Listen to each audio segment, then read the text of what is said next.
Bersatu yang lebih lemah tidak semestinya menguntungkan kerajaan.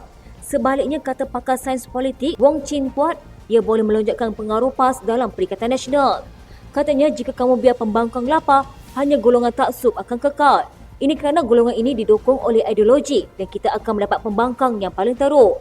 Jika kerajaan ini cuba mematahkan Bersatu dengan tahan dana pembangunan kawasan, kamu tahu apa akan jadi? PAS akan jadi parti terkuat. Pada satu pilihan raya, PAS akan jadi parti tunjang untuk kerajaan majoriti. Dia juga menggesa supaya diwujudkan Akta Pendanaan Politik untuk menguruskan kaedah mengumpul, menerima dan menguruskan dana. Termasuk anggota Parlimen Bukit Gantang, Syed Abu Hussein Hafiz, Syed Abdul Faisal. Sudah 5 wakil rakyat Bersatu menyokong Perdana Menteri Datuk Seri Anwar Ibrahim tetapi kekal sebagai anggota parti itu. Wong berkata Anwar patut menukar naratif dan meyakinkan orang Melayu bahawa mereka tidak terancam oleh orang Cina dan India. Ancaman sebenar katanya ialah kecanggihan teknologi seperti kecerdasan buatan hasil daripada revolusi industri 4.0 yang menjejaskan sektor pekerjaan. Katanya apa yang Anwar cuba buat sekarang ialah melawan PAS yang menjuarai naratif Melayu terancam sejak sekian lama. Anwar perlu layan pembangkang dengan adil. Ini satu-satunya cara untuk dia menentukan naratif dan memimpin negara ke arah berbeza. Pilihannya, Anwar harus mengubah naratif dan dia gagal apabila tidak cuba mengubahnya. Sebaliknya, dia cuba mengatasi lawan tetapi bagaimana dia akan jadi lebih asli daripada yang asli. PAS itulah yang asli dan Anwar tidak akan sesekali jadi asli. Anwar telah meluangkan banyak masa dengan muka Melayu dan dia tidak boleh jual jenama halal. Angkatan Muda PKR Selangor telah membuat laporan polis terhadap Ketua Penerangan Bersatu Negeri Sembilan, Badrul Hisham Syaharin, ekoran tindakan Badrul yang menggelar Perdana Menteri Datuk Seri Anwar Ibrahim sebagai Dajjal.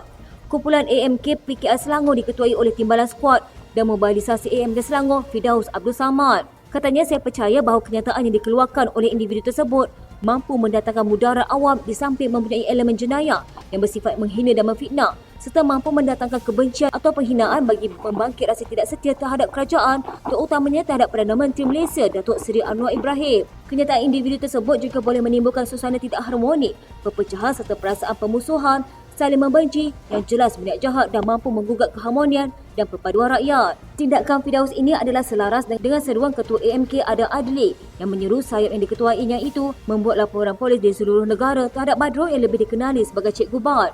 Dalam sesi ceramah Perdana PRK Kemaman, ceramah Teguh Pertahanan PRK Kemaman pada 26 November di markas UDM Dagong, Kampung Tebak Batu 16, Badrul menggambarkan Anwar sebagai Dajjal yang menjanjikan pelbagai perkara demi mengukuhkan sokongan. Cikgu Bab menggelar Anwar sebagai Dajjal ekoran kegagalan Perikatan Nasional memperoleh peruntukan kawasan Parlimen. Anwar mahukan blok pembangkang tersebut berunding dengan blok kerajaan yang diketuai oleh Timbalan Perdana Menteri II Datuk Seri Fadilah Yusof. Bekas Perdana Menteri Dr. Mahathir Mohamad berkata, Perikatan Nasional masih mampu untuk mengambil alih kerajaan dengan mengguna pakai kaedah 5 ahli Parlimen pembangkang yang mengisytiharkan sokongan kepada kerajaan tanpa keluar parti sebelum ini. Mahathir berkata PN juga boleh mendapatkan sokongan ahli Parlimen kerajaan untuk menubuhkan pentadbiran baru. Katanya untuk dirikan kerajaan, PN perlu ada jumlah wakil rakyat lebih 112. Macam mana dapat kaedah sama seperti 5 ahli Parlimen Bersatu sokong Anwar? Mereka tak keluar parti maka tidak digugurkan sebagai ahli Parlimen.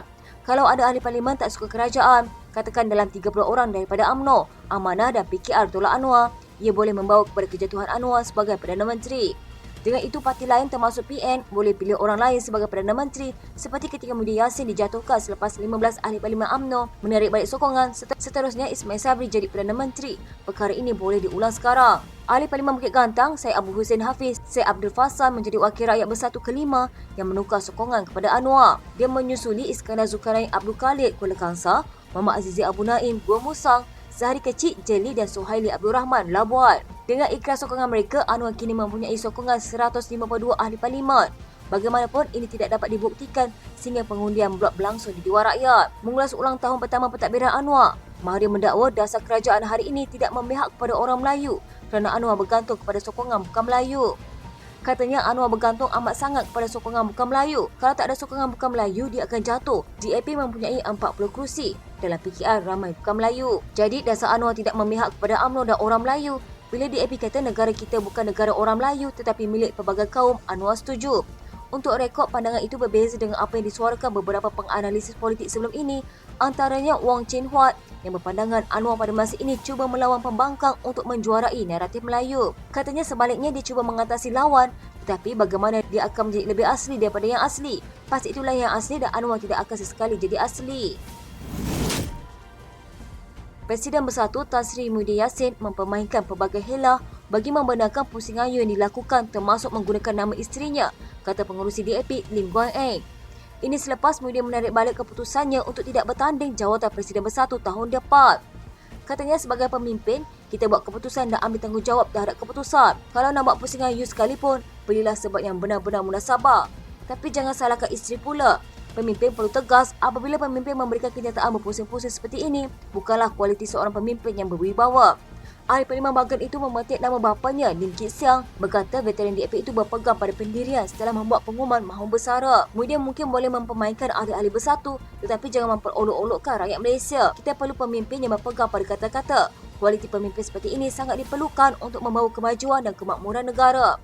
Dalam perkembangan lain, Aduan Bersatu untuk Taman Medan, Dr. Afif Bahardin menempelak Lim atas kritikannya terhadap Muhyiddin. Katanya ramai mengharapkan kamu bersara. Cuba YB sebut dalam konvensyen parti YB, pasti ramai yang gembira kalau YB umum bersara.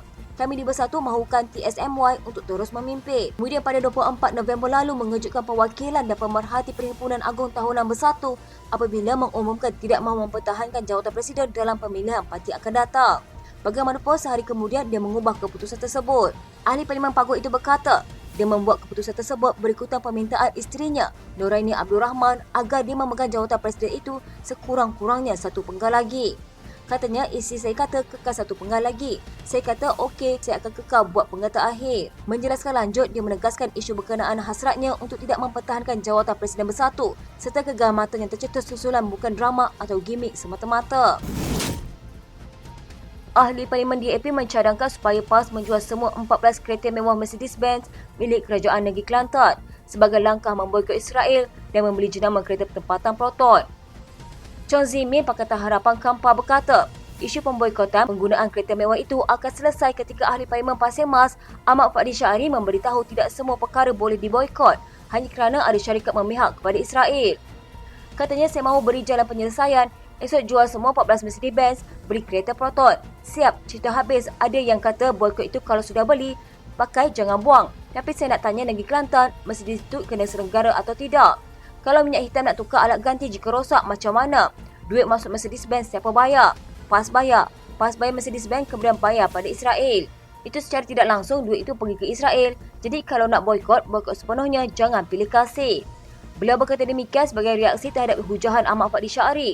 Di Dewan Rakyat, terdapat sesetengah produk tidak boleh diboikot hanya kerana syarikat pengeluarnya memihak kepada Israel, termasuk pengeluar kereta Mercedes-Benz. Ahmad Fadli berkata, selagi sesuatu produk itu boleh diboikot, maka adalah wajar untuk semua pihak memboikotnya, melainkan barangan keperluan seperti media sosial dan telefon bimbit iPhone. Katanya, boikot ini kita buat dengan rasa hati, kita laksana dengan kesedaran rasa hati kita. Ada perkara kita tidak mampu mahu boikot macam penggunaan iPhone dan Facebook. Tetapi apa yang kita boikot, kita buat. Tak boleh buat semua, jangan tinggal semua dan jangan pelekeh orang yang melaksanakan boikot kepada barangan yang dikeluarkan oleh syarikat yang sokong Israel.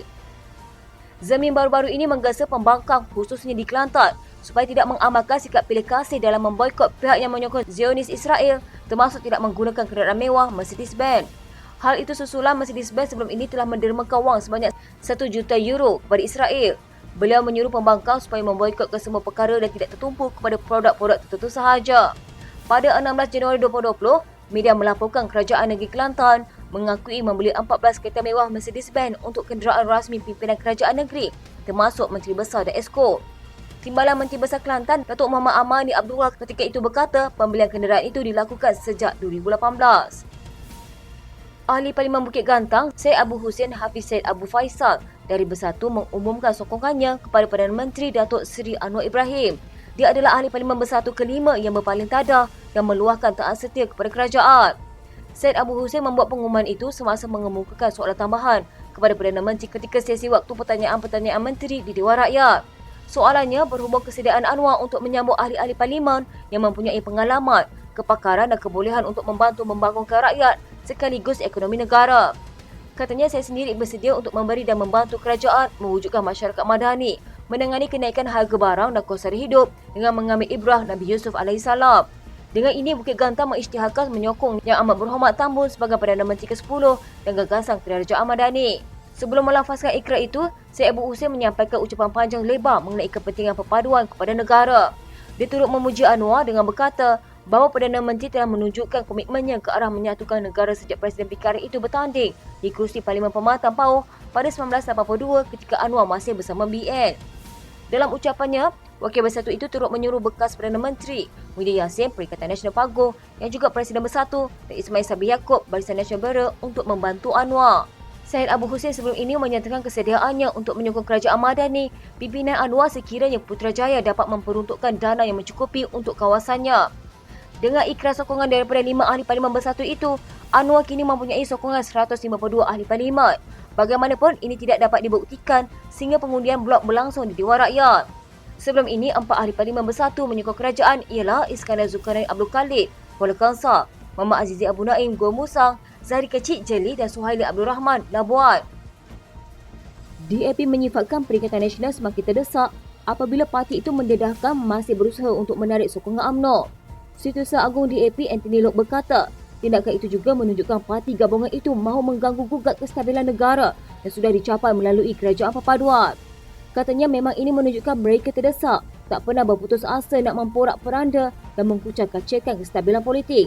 Apa yang sudah ada sebenarnya sudah cukup baik. Kerajaan stabil, kerajaan boleh melaksanakan tanggungjawab dan tugasnya. Usaha seperti ini amat tidak bertanggungjawab. Sebelum ini, Presiden PAS Tan Sri Abdul Hadi Awang mendedahkan PN masih berusaha menarik sokongan pemimpin UMNO yang tidak menyokong kerjasama parti itu dalam kerajaan perpaduan untuk bergabung dengan mereka. Katanya pencalonan Menteri Besar Terengganu Datuk Seri Dr. Ahmad Samsuri Mokhtar di Pilihan Raya Kecil Kemaman adalah persediaan untuk PN mengambil alih pentadbiran kerajaan. Katanya PRK bukan untuk Kemaman sahaja, besar untuk Malaysia keseluruhannya. Ini untuk menambah mempertahankan kursi Melayu PN yang ada. Kita sedang memujuk lagi UMNO kerana UMNO bukan semua sokong Pakatan Harapan, sedang pujuk lagi pihak lain untuk bergabung.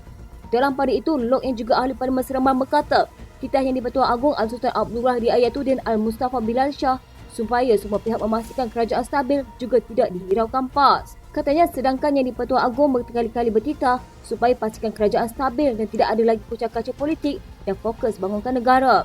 Tetapi mereka ini tak habis-habis berangan nak rampas kerajaan, tunggulah sampai pilihan raya. Sementara itu ketika ditanya mengenai kempen PAS di Kemamat yang banyak menyentuh isu hubungan UMNO dan DAP, Loke berkata perkara itu menunjukkan PN ketandusan modal. Beliau berkata tidak ada yang perlu digusarkan mengenai kerjasama antara UMNO dan DAP. Katanya, jadi hari ini apa yang kita takutkan? Saya boleh turun bersama dengan pemimpin UMNO, berkempen bersama orang lama UMNO Ahmad Said. Tak ada masalah kita turun ke kawasan pengundi Cina, pergi ke kedai kopi berceramah. Kalau kita terlalu taksub pada sentimen lama ini, tidak akan membawa ke mana-mana. Kalau asyik nak mainkan sentimen, jangan lupa PAS pun pernah bekerjasama dengan DAP. Jadi apa masalahnya? Ahli Parlimen Pulai Suhaizan Kayat tidak mengesahkan atau menafikan akan mengisi jawatan Menteri Perdagangan Dalam Negeri dan Kos Sara Hidup yang kini dipangku Menteri di Jabatan Perdana Menteri Hak Ehwal Sabah, Sarawak dan Tugas-Tugas Khas Datuk Armiza Muhammad Ali.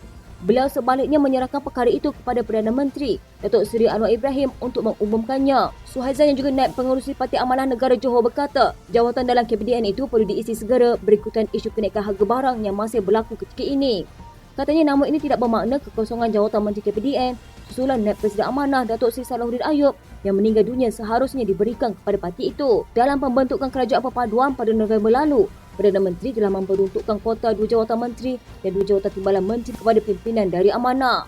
Mengulas selanjutnya, saya yakin Anwar akan berpegang pada kuota yang telah ditetapkan sebelum ini, iaitu 2 jawatan menteri dan 2 timbalan menteri kepada Amanah. Katanya jawatan menteri apa untuk amanah itu terpulanglah kepada Perdana Menteri yang mempunyai kuasa untuk melantik sesiapa sebagai menteri. Pada Jumaat, Anwar dilaporkan berkata, beliau sudah ada calon yang sesuai untuk mengisi portfolio Menteri Perdagangan Dalam Negeri dan Kos Sara Hidup susulan kematian penyandangnya Salahuddin pada Julai lalu. Anwar bagaimanapun tidak mendedahkan butiran individu yang dimaksudkan dan menjelaskan calon itu akan diumumkan secepat mungkin. Salahuddin meninggal dunia di Hospital Sultanah Bayah di Alor Setar Kedah pada malam 23 Julai lalu setelah ditidurkan lepas menjalani pembedahan akibat pendarahan otak.